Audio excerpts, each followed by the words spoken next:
Sebelumnya kita akan membagikan hadis terlebih dahulu.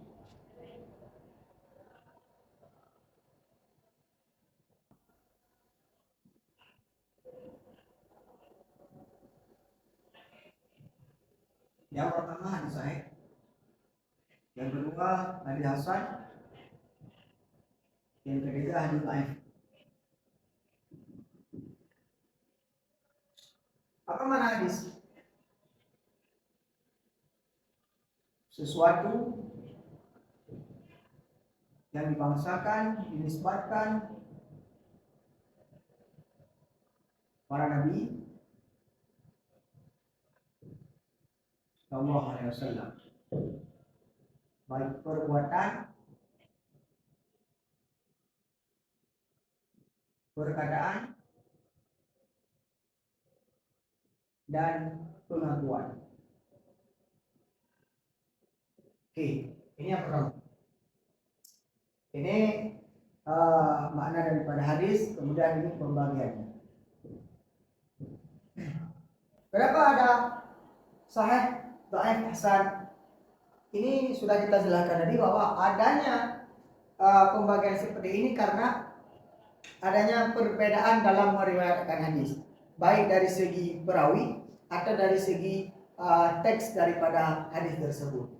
Karena perawinya, karakteristik perawi ini berbeda, sehingga keluarlah pembagian hadis menjadi dhaif, sahih, dan hasan. Maka para ulama membuatlah satu bentuk ataupun satu kriteria yang mana yang termaksud ke dalam hadis sahih ataupun hadis hasan dan hadis dhaif. Maka dari sini kita dapat melihat bahwa harus ada syarat-syarat daripada penerimaan hadis ataupun syarat kabul hadis sehingga hadis itu bisa diterimakan. Maka kita akan membahas apa saja syarat daripada kabul hadis. Baik.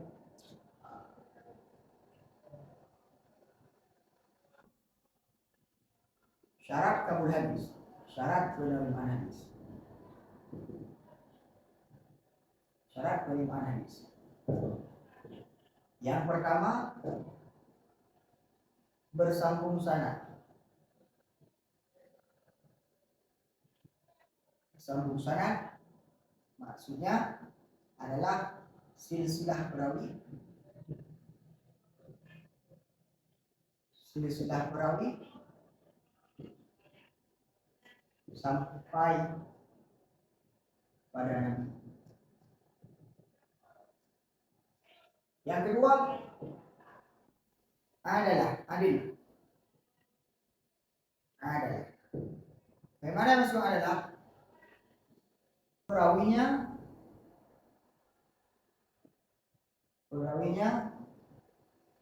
Muslim, bukan Islam, Muslim, baligh,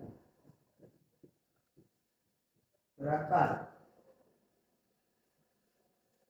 kemudian tidak melakukan dosa besar dan tidak berkekalan ataupun terus menerus dalam dosa kecil. Yang ketiga, dhabit. Apa yang dimaksud dengan dhabit? Dhabit ini terbagi kepada dua. Ada dhabit yang pertama, dhabit sadar. Apa yang dimaksud dengan dhabit sadar adalah kuat hafalan. Yang kedua, dhabit dhabit syukur, artinya teliti dalam menulis hadis. Keduanya ini sama-sama untuk menjaga hadis. Tujuannya sama-sama menjaga keaslian hadis. Keaslian hadis. Oke, ini yang ketiga. Yang keempat tidak syarat.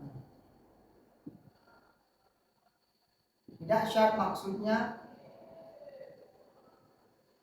jalur periwayatannya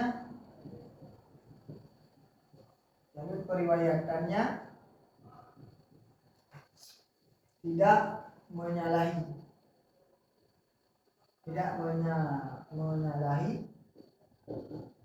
dengan jalur yang lain dari perawi yang terpercaya.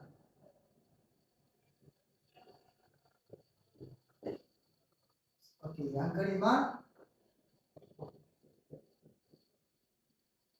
tidak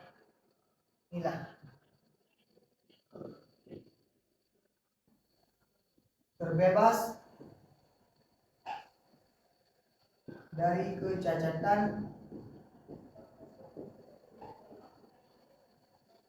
suatu hadis yang disebabkan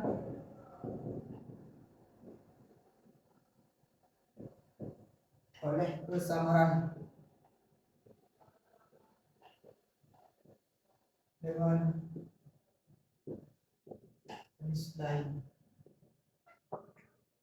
Oke, ini merupakan 5 syarat penerimaan hadis, syarat kabul hadis. 3 yang pertama ini adalah syarat yang pokok, sedangkan 2 ini adalah tambahan. Jadi setiap hadis yang sudah memiliki kriteria ini, sudah memiliki syarat penerimaan hadis ini akan dikatakan sebagai hadis sahih. Nah, maknanya berarti lengkap, hadis lengkap daripada lengkap syarat kabul hadis.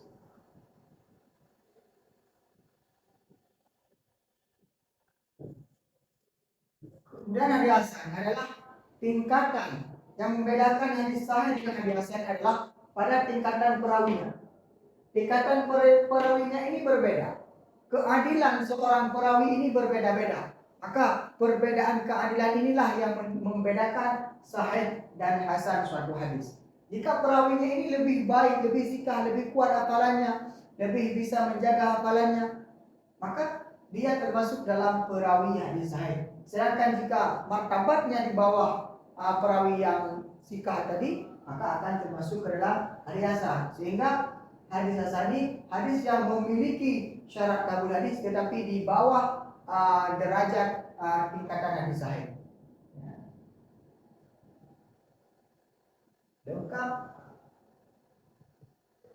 syarat kabul hadis tapi di bawah derajat hadis sahih.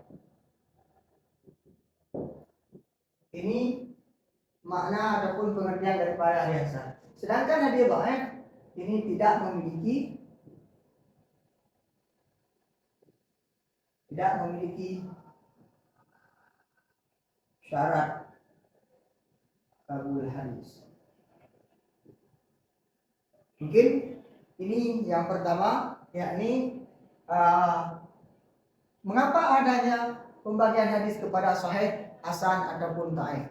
Ini disebabkan karena suatu hadis tidak melengkapi daripada syarat kabul hadis ataupun melengkapi daripada syarat hadis tetapi tidak pada derajat yang dimaksudkan, sehingga berbeda karakteristik setiap perawi, berbeda karakteristik dabit ataupun daya ingat seorang perawi ini yang menyebabkan berbeda dalam penamaan hadis.